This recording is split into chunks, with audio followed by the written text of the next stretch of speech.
마태복음 25장 14절에서 30절 말씀인데요. 이 시간 우리 21절까지 한 절씩 교도하시겠습니다. 25장 14절.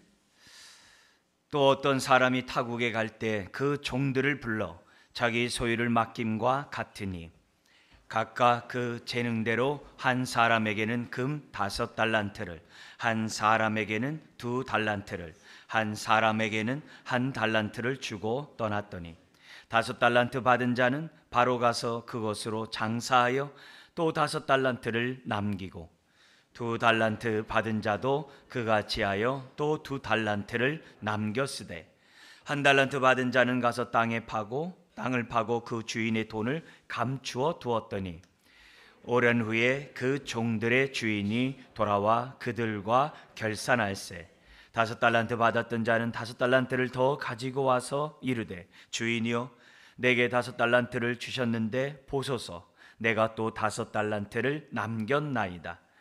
그 주인이 이르되 잘하였도다 착하고 충성된 종아 내가 적은 일에 충성하였음에 내가 많은 것을 내게 맡기리니 내 주인의 즐거움에 참여할지어다 하고. 아멘. 오늘 말씀의 제목은 적은 일에 충성하면서 깨어있으라 라는 주제로 말씀을 나누기를 원합니다. 마태복음 25장에는 3가지 비유를 통해서 주님의 재림이 확실하니 분명하니 임박했으니 깨어있으라. 근데 깨어있으되 어떻게 하면서 깨어있어야 하는지를 우리에게 주님이 말씀합니다. 열천의 비유에서는 기름을 준비하면서 예복을 준비하듯 기름을 준비하면서 깨어있어라. 그리고 오늘 이 달란트 비유에서는 적은 일에 충성하면서 깨어있을 것을 우리 주님 우리들에게 말씀하고 있습니다. 오늘 우리가 달란트 비유를 너무 잘 알고 있는 비유이지만 이 달란트 비유를 통해서 우리에게 주시는 하나님의 교훈의 말씀을 잘 듣고 마음에 새기는 이 시간이 되었으면 좋겠습니다. 이 14절의 이 본문 또 어떤 사람이 타국에 갈 때 그 종들을 불러 자기 소유를 맡긴가 같으니 라고 이 비유가 시작합니다. 이 또라는 그 단어 앞에 25장 1절에 있는 말씀을 이렇게 연결해서 생각하시면 이 비유가 어떤 비유인지가 보다 선명해집니다. 25장 1절에 열천의 비유가 어떻게 시작합니까? 그때 천국은 하면서 천국 비유를 설명하면서 열천의 비유를 설명했어요. 그때 천국은 마치 등을 들고 신랑을 맞으러 나간 열처녀와 같다 하리니. 오늘 이 14절은 뭐예요? 또 어떤 사람이 똑같아요. 또 천국은 이렇게 합니다. 또 천국은 어떤 사람이 타국에 갈 때 그 종들을 불러 자기 소유를 맡김과 같으니 라고 하면서 두 번째 비유가 시작이 됩니다. 그러니까 결국 이 25장에 나와 있는 3가지 비유의 핵심 마지막 결론 똑같습니다. 어떤 자들이 천국에 들어가고 어떤 자들이 못 들어가는가. 지금 이 마태복음은 유대인들을 대상으로 쓴 서신이 마태복음입니다. 유대인들은 아브라함의 은덕으로 천국에 가는 것을 당연하게 생각했던 자들이에요. 자신들은 죽으면 당연히 천국 간다. 여기에 대해서 조금 더 의심하지 않고 살았던 사람들이 유대인들입니다. 근데 그런 유대인들을 향해서 산상수 사역 초기부터 우리 예수님은 뭐라고 그래요? 바리새인과 서기관과 같이 살아가면 천국 못 간다. 바리새인과 서기관보다 더 나은 의의 삶을 살아가지 못하면 천국 못 간다. 더 나은 의의 삶이 뭡니까? 은혜를 알지 못하고 은혜에 합당한 삶을 살아가지 않으면 천국 못 간다. 심지어 진리를 알지니 진리가 너희를 자유케 하리라 라는 그 말씀 잘 아시죠? 그 말씀을 하시면서 우리 주님이 이런 진리의 말씀을 유대인들 향해 말합니다. 너희들은 내가 너희에게 전한 이 말씀을 마음에 둘 장소가 없다고 그래요. 이미 세상 것으로 또 교만한 마음으로 가득 차 있기 때문에 우리가 천국 가는 것은 당연한 그런 잘못된 생각을 가지고 차 있기 때문에 예수님이 전하는 그 말씀을 아멘으로 받을 수 있는 마음밭이 없어요.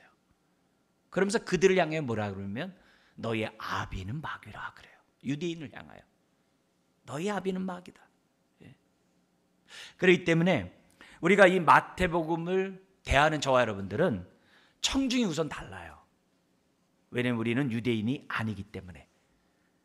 우리는 내 마음대로 내 뜻대로 살다가 하나님의 은혜로 또 은혜의 선물로 준 그 믿음으로 구원을 받은 저와 여러분들이에요. 근데 유대인들은 애당초 그들은 천국 당연하게 들어가는 것으로 생각했던 그들에게 지금 경고의 메시지를 주고 있는 겁니다. 그래서 우리가 비록 대상은 다르지만 의미는 똑같습니다.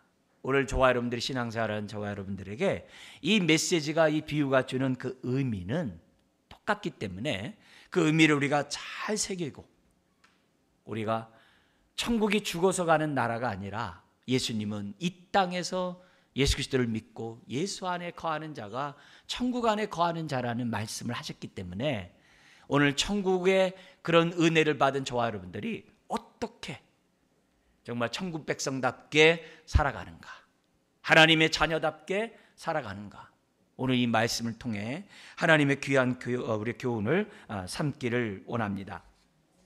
자, 이런 가운데 그러면 이런 비유를 통해서 우리가 들어야 될 첫 번째 교훈은 뭡니까? 첫째는 여기에 핵심 내용이죠. 내가 받은 달란트 적은 일에 충성하면서 깨어있으라는 거예요. 적은 일에 충성하면서 깨어있으라. 15절을 보십시오. 우리 같이 한번 읽겠습니다. 각각 그 재능대로 한 사람에게는 금 5달란트를, 한 사람에게는 2달란트를, 한 사람에게는 1달란트를 주고 떠났더니, 이 15절이 주는 메시지가 뭡니까? 주인은 종에게 한 사람도 예외 없이 달란트를 줬다는 겁니다.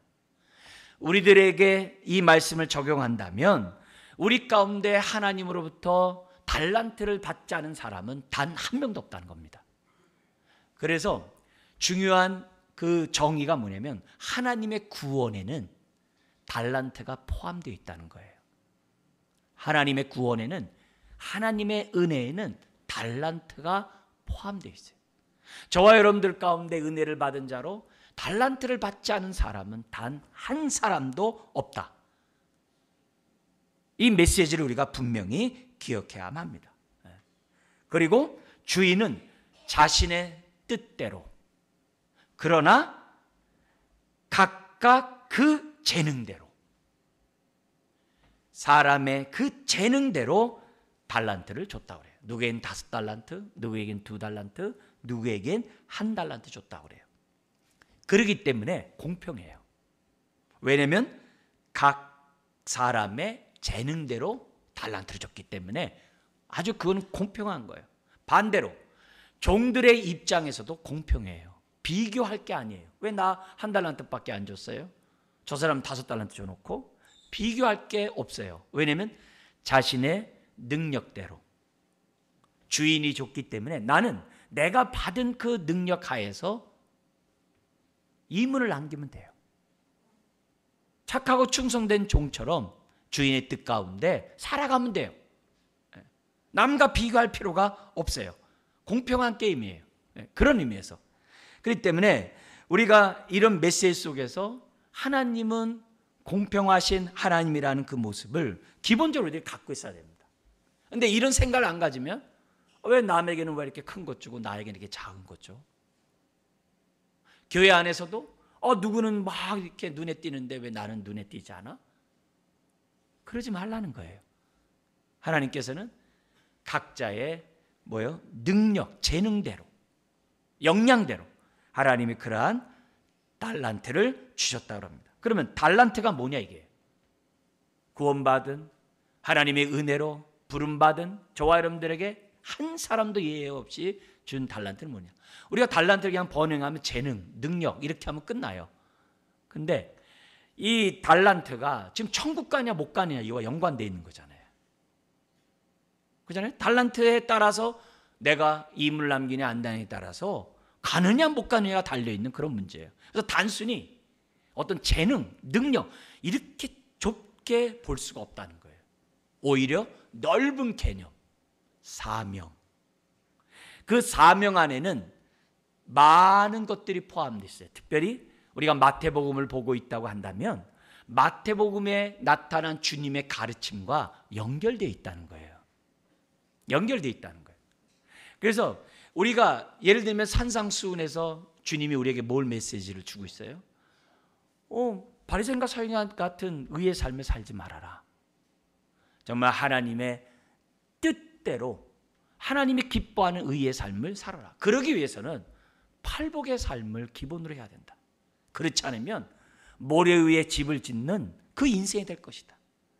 열매를 보아 너를 알 텐데, 우리를 알 텐데 반석에 집을 져야지 모래에 집은 지면 되겠느냐. 이런 메시지를 했거든요. 그와 연관해서 본다고 한다면 우리의 사명이 뭐겠어요? 열매를 통해서, 우리가 맺는 열매를 통해서 주의 영광을 드러내야 되겠죠. 주의 뜻을 드러내야 되겠죠. 그런 의미에서 사명이에요. 그런 의미예요. 심지어 마태복음 2번째 설교 우리 10장에 나타난 보냄을 받은 자로서 합당히 살라 하면서 뭐라 그래요? 주님이 맡긴 이 복음을 전하고 그 복음에 합당한 삶을 살라고 말씀했어요. 이게 우리의 사명이죠. 나를 통해서 누가 예수 믿었는가? 나를 통해 누가 그리스도 안에서 믿음이 견고한 신앙을 가졌는가? 나를 통해서 내가 받은 하나님의 사랑이 얼마나 드러났고 그 사람이 빛으로 나왔는가? 이런 것을 우리가 뭐야? 내가 받은 사명, 달란트로 볼 수 있는 거죠. 13장에 나와 있는 마태복음에 하나님 나라를 설명하면서 비유 7가지를 얘기해요. 내가 하나님의 나라의 자녀가 되었다면 먼저 그 나라 그 일을 구하는 이 사명에 헌신해야죠. 그것도 감사함으로. 그런 의미에서 그것이 나의 달란트가 될 수 있는 거죠. 심지어 마태복음 18장에 우리 4번째 설교에서 뭐라고 그래요? 교회 안에 작은 자, 소자를 경대하라. 죽게 대하듯 해라. 그것이 우리 또 뭐예요? 신앙생활하면서 가져야 될 우리의 사명인 거죠. 사명인 거죠. 하나님께만 예배드리는 것이 아니라 우리 지체들에게 우리가 섬기는 그 모습을 갖는 것이 우리의 또한 사명이 있을 수 있는 거죠. 그러나 이런 사명에 우리가 헌신하지 아니하고 우리가 어떻게 정말 하나님이 주님 재림할 때 떳떳하게 우리가 여기 있습니다 라고 말할 수 있겠냐. 그래서 여기에 사명은 단순히 무슨 직분과 은사 이렇게 좁은 그런 개념만이 아니라 내가 주님으로부터 부름받은 이 사명에 내가 얼마만큼 합당한 삶을 살았는가 라고 이 달란트를 볼 수가 있다는 거죠. 뭔가 하나님 나라를 위해 내가 얼마나 사명에 충실했는가. 여러분, 마태복음 25장에 깨어있다는 것은요, 나 혼자 깨어있는 것으로 만족하면 안 된다고 그래요. 지금 24장, 25장 계속하면서 물론 23장부터 시작된 설교입니다만 여기서 깨어있는 것은 나 혼자 깨어서 신앙생활 잘하는 것, 그건 의미가 없어요. 그건 나름대로 의미가 있지만 주님의 가르침에 그러한 뜻이 아니에요. 너가 나에게 예배하냐? 내가 받은 사랑에 대해서 감사하냐? 그렇다면 그 사랑을 드러내라는 거예요. 누구에게요? 하나님이 사랑하듯 지체에게 너의 사랑을 드러내라는 거예요. 그래서 여기 나와 있는 이 깨어있는 25장에 나와 있는 3가지 비유 모두가 혼자 하나님과 나의 관계만이 아니라 지체와의 관계를 강조하고 있다는 거죠. 그래서 열천의 비유를 통해 기름 준비를 잘하다. 그게 예복이고 그게 선한 열매를 맺는 삶이라고 그랬어요. 그 삶이 예복이고 기름이라고 했어요. 그렇게 삶을 살라는 거죠.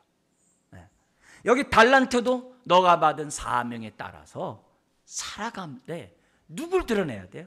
너가 받은 은혜와 사랑을 사람에게 드러내면서 살아야 한다는 것을 우리들에게 가르쳐주고 있다는 거죠.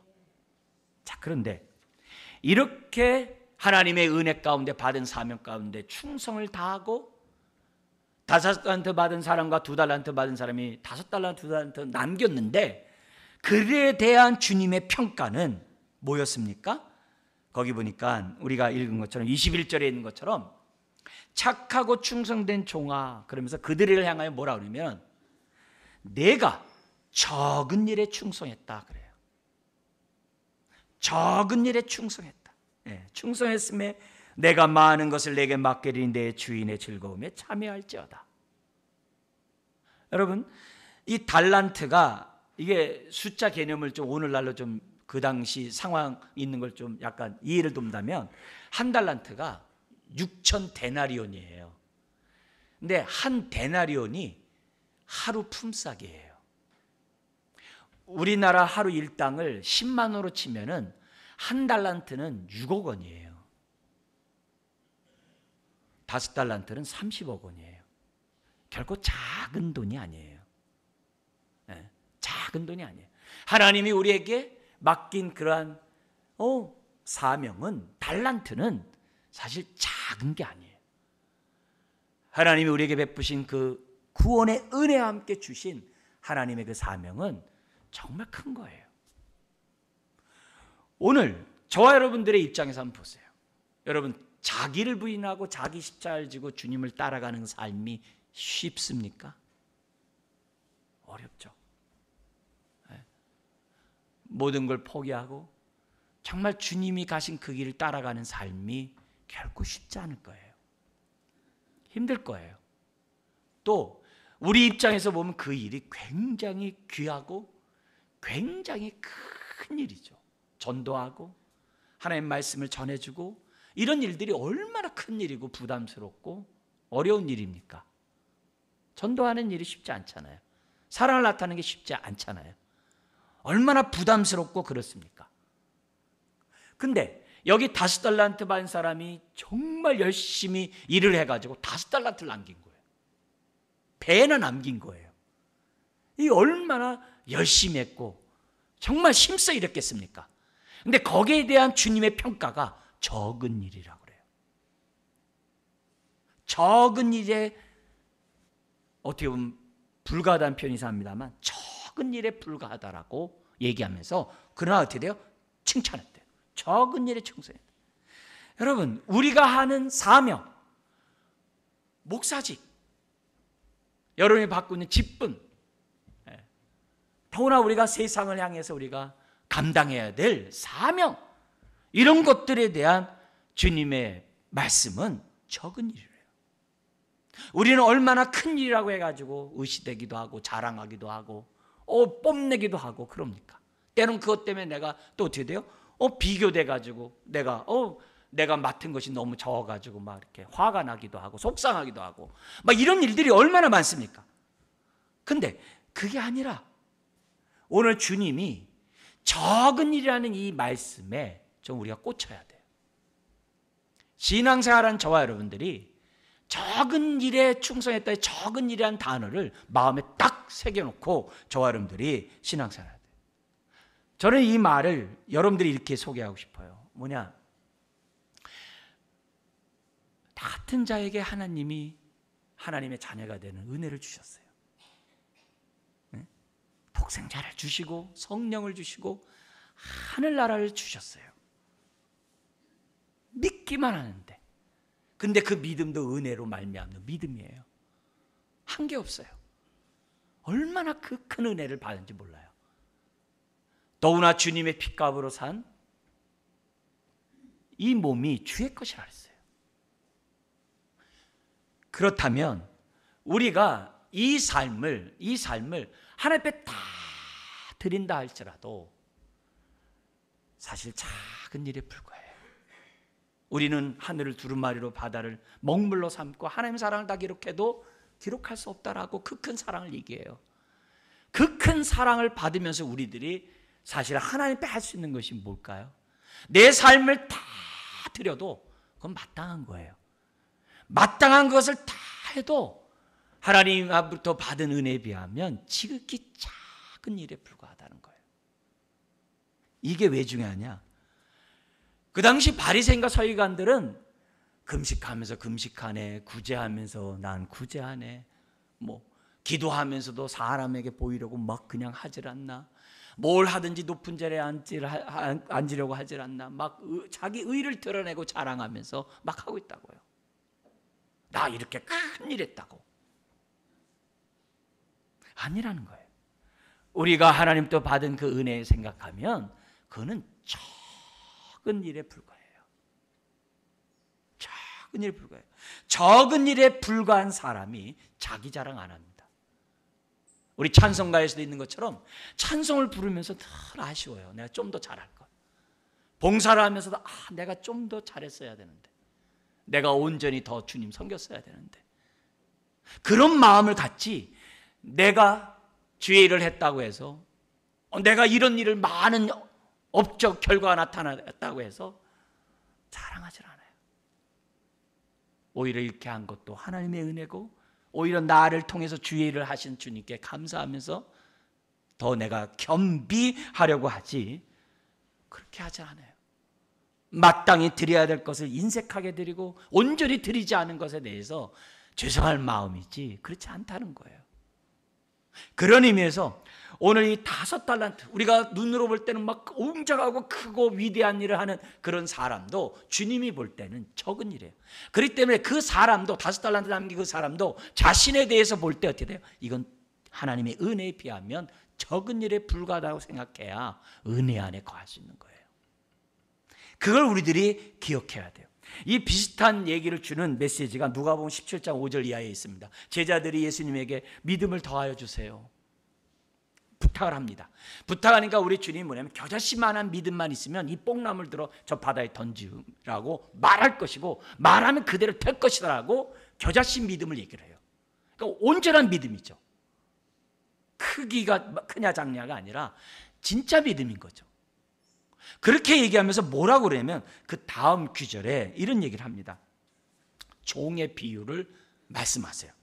거기 보면 누가복음 17장 7절 이하의 말씀, 우리 화면에 따라서 한번 같이 읽어볼까요? 7절이요. 너희 중 누구에게 밭을 갈거나 양을 치거나 하는 종이 있어 밭에서 돌아오면 그더러 곧 와 앉으라 먹으라 할 자가 있느냐? 8절.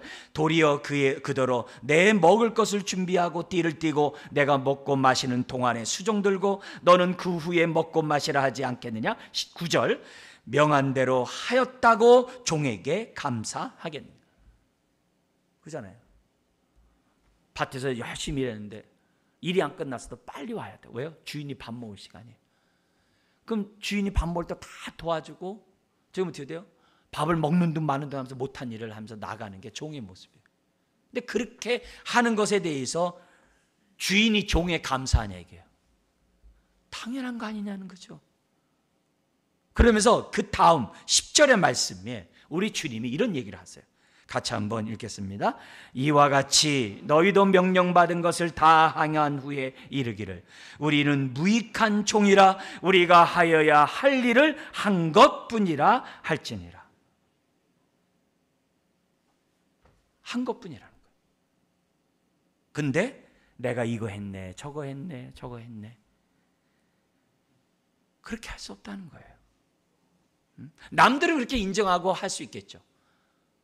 그러나 우리 자신은 그렇게 할 수 없는 거죠. 이 똑같은 생각을 가지고 사역을 했던 사람들이 제자들이고, 그 제자들은 가운데 바울은 로마서 14장 8절에 이런 표현을 써놨어요. 뭐라고 써놨냐면은 우리가 살아도 주를 위해 살고 죽어도 주를 위해 죽나니 그러므로 사나 죽으나 우리가 주의 것이로다. 그래서 뭐냐면 내 몸에서 그리스도가 존귀 여김을 받기를 원하는 게 내 삶의 목적이 돼요. 다른 게 없다는 거예요. 이게 뭐예요? 나는 무익한 종에 불과하다는 고백이에요. 무익한, 이것이 진짜 은혜를 아는 저와 여러분들의 고백이라는 거죠. 오늘 내가 하는 헌신이, 내가 하는 섬김이, 내가 하는 수고가 은혜에 비하면 적다라고 깨달아야 깨어서 우리가 적은 일에 충성하면서 주님을 맞이할 준비를 할 수 있다는 거예요. 그 얘기를 지금 하고 있다는 거죠. 사실 하나님의 구원에 이 달란트를 주신 목적이 뭐냐? 우리를 위해서예요. 달란트가 있기 때문에 내가 깨어 있을 수 있어요. 달란트가 있기 때문에 내가 맡은 사명에 헌신하려다 보니까 은혜가 필요해요. 그래서 기도하게 돼요. 능력이 필요해요. 기도하게 돼요. 하나님을 더 의지하게 돼요. 더 엎드리게 돼요. 그게 나를 깨어있게 하는 거예요. 그게 나를 더욱더 어떻게 돼요? 주님을 맞이하는 데 있어서 기름을 준비하게 하고, 여기 5달란트 남은 자처럼 착하고 충성된 자로서 내 삶을 드릴 수 있게 돼요. 첫 번째 이 메시지를 통해서 우리에게 주는 교훈은 다른 게 아니에요. 하나님의 구원과 함께 주어진 달란트, 내가 받은 이 사명, 정말 충성하면서, 작은 일에 충성하면서 깨어있는 저와 여러분들이 될 때 주님을 기쁨으로 맞이할 수 있는 그런 자들이 된다는 거죠. 두 번째 교훈이 뭡니까? 우리가 깨어있으되 우리의 사명을 감당하되 달란트에 따라서 충성하되 하나님의 마음과 뜻을 분별하는 가운데 깨어있으라는 거예요. 그게 두 번째 강조점이에요. 한 달란트 받은 자처럼 주인의 마음을 헤아리지 못해요. 주인의 그 뜻을 분별하지 못해요. 그래서 자기 마음대로 그냥 묻어둬 버려요. 묻어둬 버려요. 분별하지 못하기 때문에 어떻게 돼요? 주인의 뜻대로 살지 못해요. 뜻대로 살지 못하니까 결국 뭐가 돼요? 악하고 게으른 자로서 끝나요. 끝나요. 그게 이제 한 달란트 받은 자들에게, 받은 자에게 한 얘기예요. 그죠? 5달란트, 2달란트 받은 자들은 바로 가서 그곳으로 장사했다고 써요. 그 즉시 순종했다고 그래요. 2달란트도 그같이 하여 17절에 그 즉시 순종해서 자기가 뭐요? 하나님의 받은 이 은혜를 값싸게 치배버리는 게 아니라 내가 이 은혜를 드러내면서 내가 은혜 가운데 살아야지 하면서 그 즉시 내가 어떻게 돼요? 순종했다는 거예요. 그런데 18절에 나오는 한 달란트 받은 사람은 땅에 감추었다고 그래요. 여러분, 5달란트 남은 사람과 2달란트 남은 사람이 받은 그 칭찬은 똑같아요. 똑같아요. 21절 보세요. 우리 읽었던 부분인데요, 한 번 더 우리 읽도록 하겠습니다.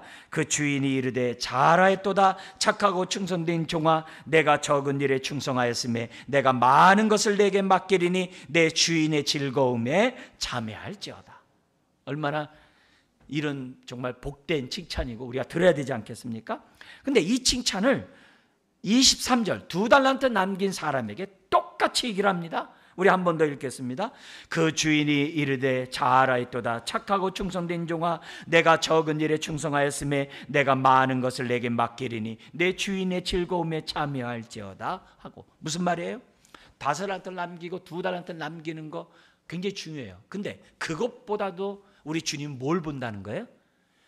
그렇게 남긴 종들의 마음을 본다는 거예요. 마음이 더 중요하다는 거예요. 주인의 뜻을 알고 그 뜻 가운데 내가 어떻게 돼요? 순종하고자 하는 그 태도, 그 태도를 이 주인이, 우리 주님이 더 귀하게 여긴다는 거예요.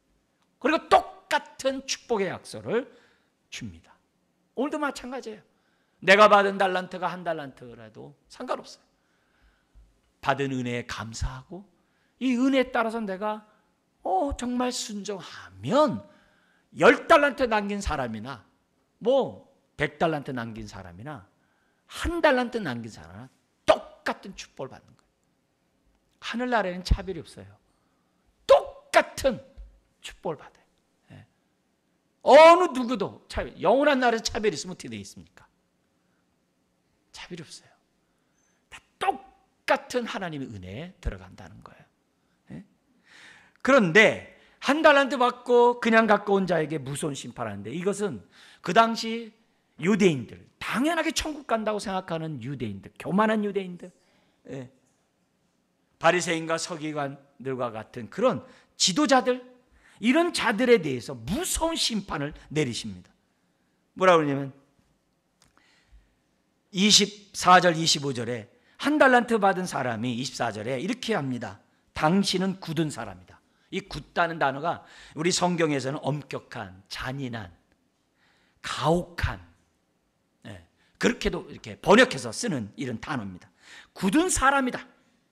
심지 않은 데서 거두고 해치지 않은 데서 모은다. 뿌리지 않는 데서 거둔다는 거예요. 뿌리지도 않아놓고 무슨 추수를 합니까? 근데 그런다는 거예요. 그러면 이 말은 무슨 말이에요? 주인의 마음과 주인이 어떤 사람인 것에 대해서 잘 몰랐다는 거예요. 자기 입장에서 주인은 굳은 사람이라고 함부로 평가한 것이지, 우리 하나님이 굳은 사람이 아니잖아요.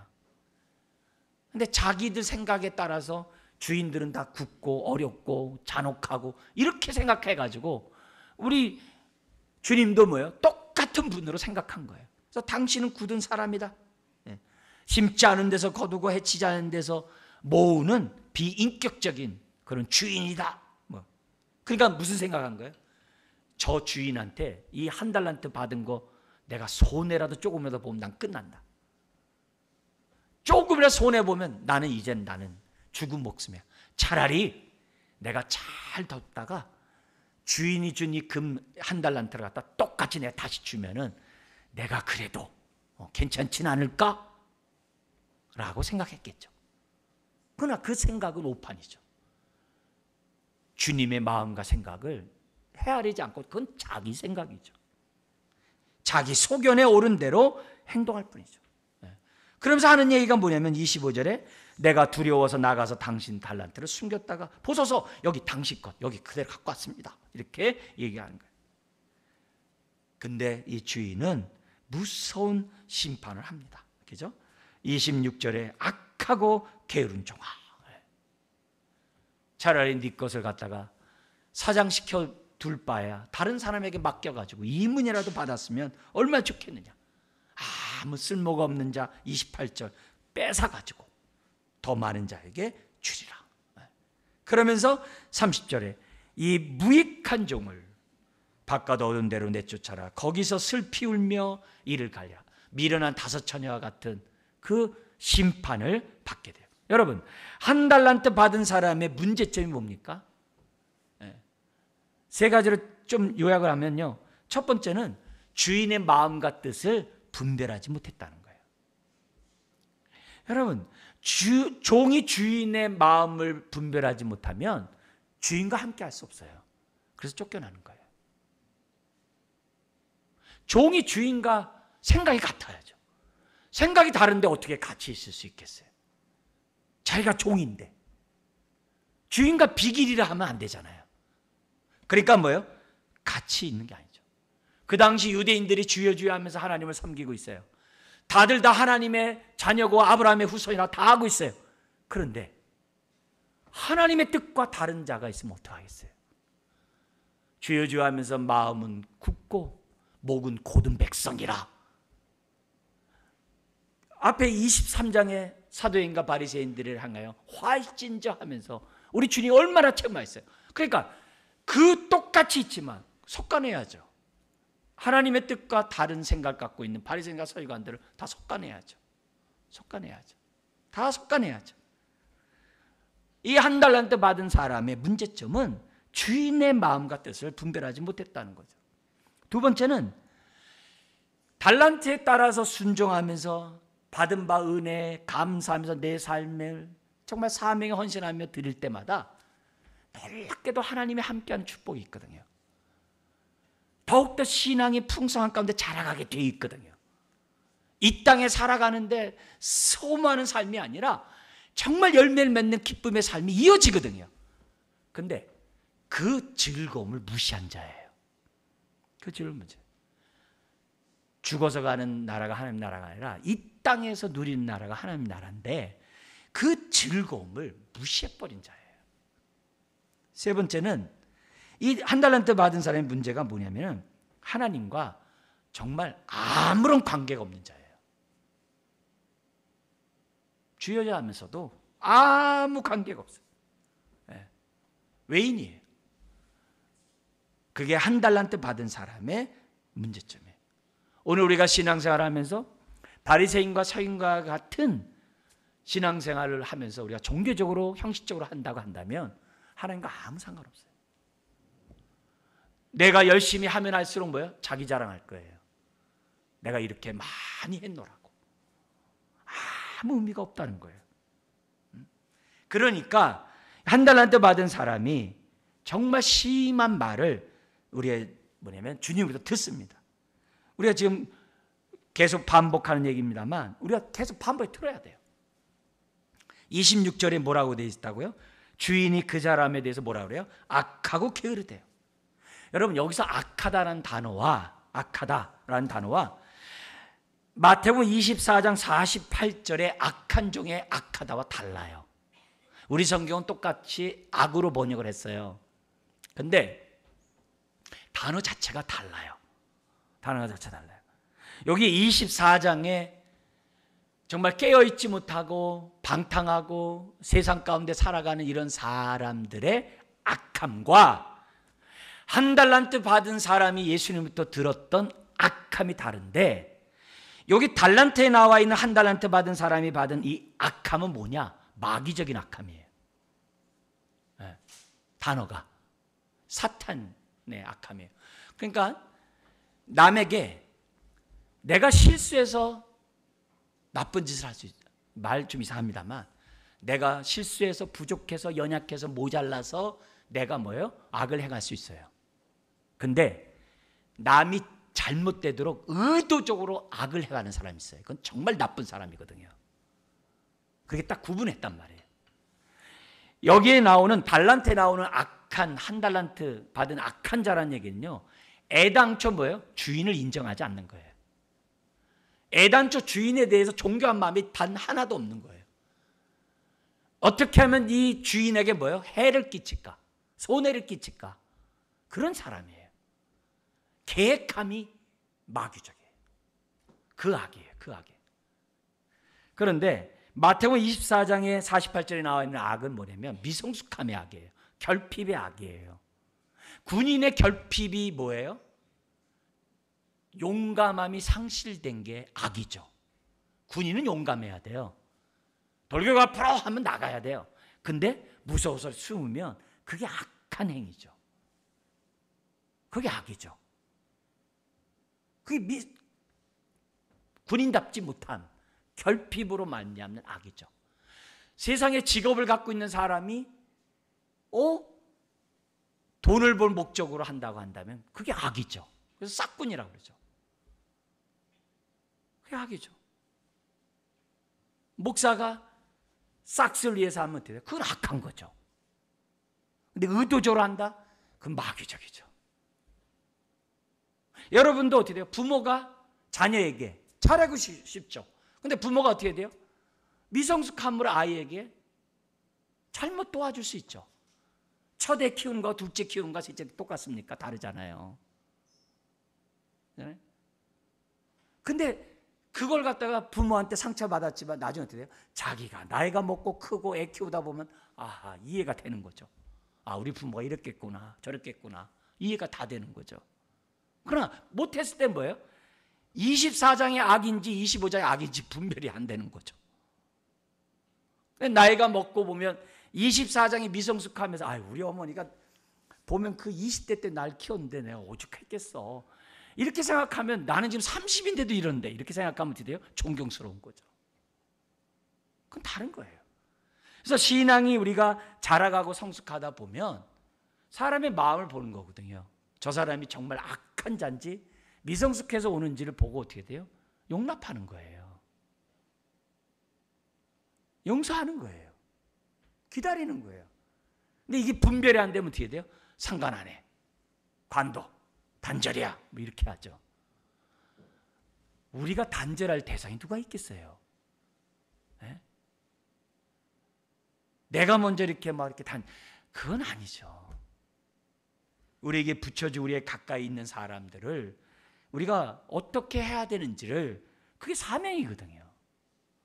사명에 우리들이 헌신해야만 한다는 거죠. 근데 여기 한 달란트 받은 이 사람은 정말 마귀적인 악한 자예요. 이 악하고 게으른 자. 이 사실이 똑같은 사건을 기록한 누가복음에 보면은 문화 비유로 나와요. 근데 내용은 똑같아요. 10명에게 한 문화씩 줬어요. 근데 한 사람 10문화 남겼어요. 이 똑같은 칭찬 들어요. 한 사람 5문화 남겼어요. 똑같은 칭찬 들어요. 근데 한 문화 갖고 온 사람 똑같은 책망 들어요. 근데 목사로서 더 충격적인 건 뭐예요? 나머지 7명은 어디 갔냐는 거예요. 한 문화 그냥 가까운 자도 저렇게 박살났는데 나머지 7명은 어디 갔냐 이게요. 그만큼 그리스도인들이 신앙생활하면서 그냥 자기만을 위해서 신앙생활하는 사람이 너무 많다는 거예요. 그냥 형식적으로 하는 사람들이 너무 많다는 거예요. 근데 거기서 한 문화 받은 사람에 대해서 성경은 뭐라고 그러냐면은 나를 왕으로 인정하지 않은 원수라 그랬어요. 그러니까 여기 한 달란트 받은 사람이 누구냐면 주님의 주님 되심을 인정하지 않는 하나님의 원수인 거예요. 여러분, 오늘 이 무익한 종의 정말 이 모습, 이 사람은 주인의 마음을 헤아릴 수가 없어요. 헤아리려고 하지도 않아요.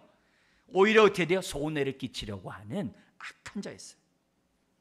자기가 받은 달란트를 가지고 남을 섬길 수 있는 기회가 주어졌는데 그 기회를 사장시켜버리고 자기를 위해 자기 인생을 살아버린, 우리는 하나님 앞에서 그걸 소비라고 그러잖아요. 자기 인생을 소비해버린 인생이 되었다는 거죠. 여러분, 이 달란트는 사실 나를 위한 거예요. 근데 그걸 몰라버리고 그냥 사장시켜버리고 자기 소견에 오른 대로 살아버렸다는 거죠. 그러니까 슬피 울며 이를 간다는 거죠. 여러분, 사실 우리가 신앙생활하는 모든 달란트, 우리가 볼 때는 참 무거운 것 같지만 사실 가볍고 쉽대요. 이건 주님이 그랬어요. 이게 뭐냐면 마태복음 11장 28절에 30절에 얘기하잖아요. 수고하고 무거운 짐진 자들아 다 내게로 오라. 내가 너희를 쉬게 하리라. 나는 마음이 온유하고 겸손하니 나의 멍에를 메고 내게 배우라. 멍에를 메고 내게 배우라. 그래서 뭐라고 하냐면 그리하면 너가 쉼을 얻으리라. 어디에? 마음이 쉼을 얻는데요. 이게 사명에 헌신할 때, 달란트에 헌신할 때 얻는 축복이에요. 이상하게 주님 앞에 헌신하는데 마음이 즐거워요. 마음이 평안해요. 주님 뜻대로 사는데 몸은 힘든데 이상하게 마음은 평안해요. 바로 그 얘기하는 거예요. 그래서 뭐냐면 이는 너희가 마음에 쉼 이유가 뭐냐? 내 멍에가 쉽고 내 짐이 가볍기 때문이래요. 우리에게 준 달란트가 사명이 멍인데 그게 쉽고 가볍대요. 요거 은혜를 경험해야지만 아는 얘기예요. 근데 감사하게도 생각만 해도 알 수 있어요. 어떻게 하냐면요, 그 당시 멍에가 송아지 2마리다가 이어요. 어깨에다가. 그래서 2마리가 끌어요. 근데 내 짝이 예수님이셔. 그럼 얘기가 달라지는 거예요. 네? 군대에 있을 때요, 막 무거운 이렇게 곤봉으로 벌 받는 거 있어요.